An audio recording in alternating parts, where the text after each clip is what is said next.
It is election night in Colorado and across America. Thank you for joining us for Denver 7 News at 6. I'm Jessica Porter. I'm Shannon Ogden. Glad to have you aboard tonight. Polls close in just about an hour, and Denver 7 is closely tracking what is at stake tonight.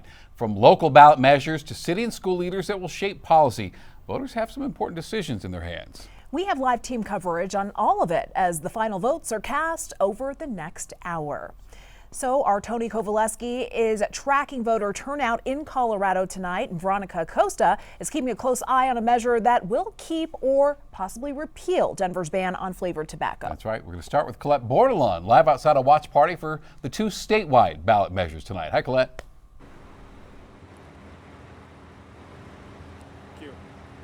Yeah, so this watch party, it's getting started in just under a half hour here at Renegade Brewing, and it's for those two statewide measures, Propositions LL and MM, and these are the people who support the measures gathering here at the brewery tonight, both of which have to do with school-free lunches in some shape or form. Let's start with LL. If LL is approved by voters, it would allow the state to keep and spend more than $12 million of excess tax revenue that was already collected as part of Proposition FF, which voters approved in 2022. That created the Healthy School Meals for All program, which offers free school meals to all students at participating public schools. Now, otherwise, that money will be refunded to households making $300,000 or more a year. Those households also at the center of MM, which what should increase their state income taxes. That would break down to roughly $480 a year in order to fund the Healthy School Meals for All program and support SNAP.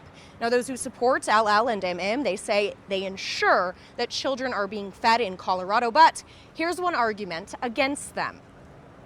One side is saying that it makes a little more sense to go back to what the original intent of school lunch programs were.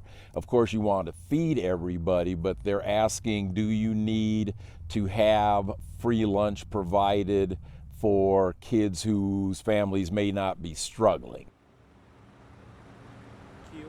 That's Alton Dillard, our political analyst here at Denver 7. You can catch more of his expertise on all of these issues this election night coming up on Denver 7 at 6:30, while we all wait to see what that first round of results will hold at 7 this evening. Live in Denver, Colette Bordelon, Denver 7. Colette, thank you.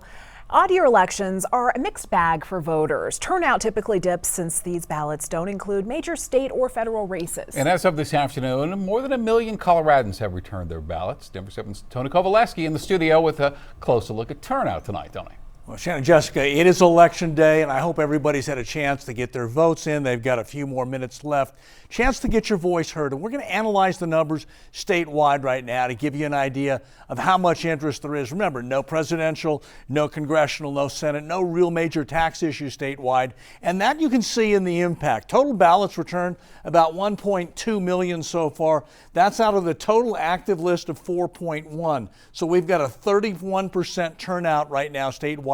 Not bad for an off-year election, still not great, because remember, that means 69% of the people are sitting on the sidelines saying they don't care, they don't want their voice heard, they don't have time to open up and cast that ballot. About 2.8 million people still haven't voted as of 4:30 this afternoon. Let's take you more inside the numbers and see by party how that breaks down. That's also telling a story. Remember, 1.268 is the total number of voted as of 4:30 this afternoon. So far, that number breaks down. 27% of that, 347,000, are Republicans that are registered, 375, about 30% Democrats, and 42% of the ballots cast so far are unaffiliated voters. Interesting fact for you here, when you add up all the registered Democrats and the registered Republicans, there are still 200,000 more unaffiliated voters when you put both those together. So unaffiliateds have decided votes for several years in Colorado.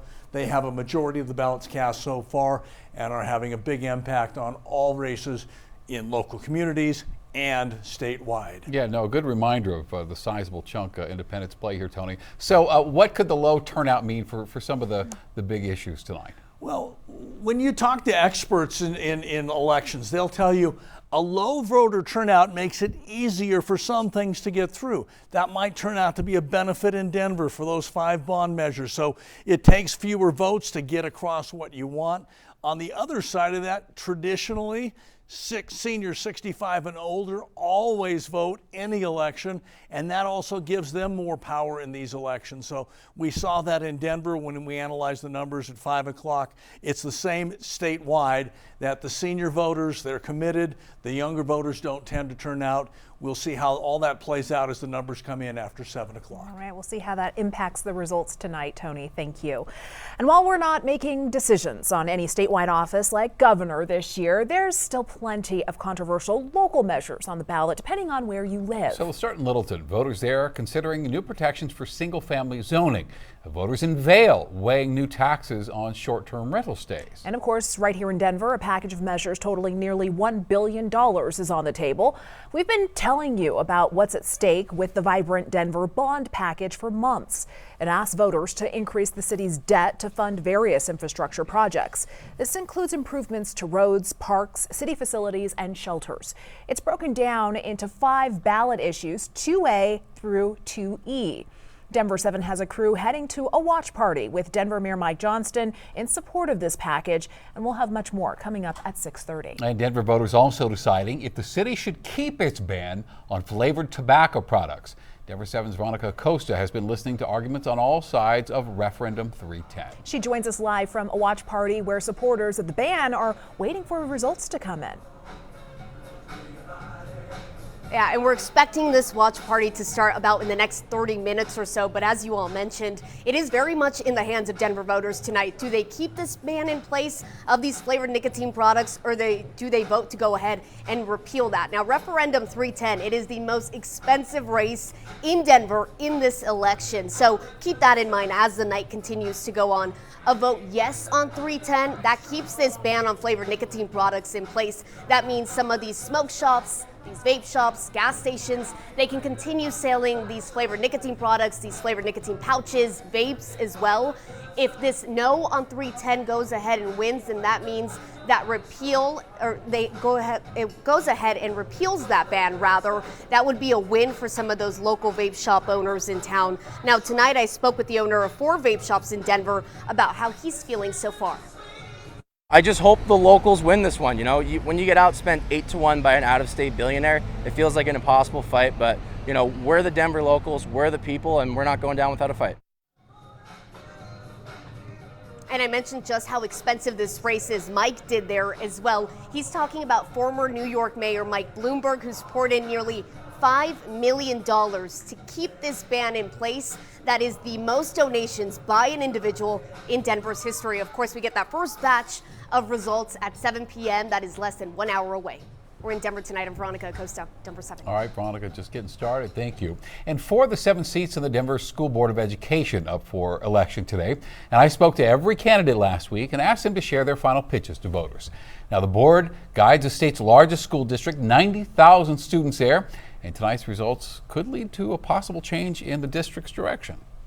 And there are a number of races for local leaders outside of Denver we're keeping a close eye on. In Aurora, tonight voters will decide who will fill 5 open seats on the city council, including 2 at-large positions. Republicans Danielle Jurinsky and Amsalu Casa are running to keep their seats. And voters Fort Collins will use ranked choice voting for the first time to pick a new mayor. There are 7 candidates. Mayor Jenny Arndt not seeking re-election. The Larimer County Clerk tells Denver7 this new voting method will not delay results for tonight. And remember, polls close in just under an hour, so anyone in line to vote before 7 p.m. will be allowed to cast their ballot. Denver7 is your home for election results all night. Tonight we'll have live updates and analysis streaming and here on Denver7 on air and Denver7.com starting at 7, and the latest results for you tonight on Denver7 News at 10.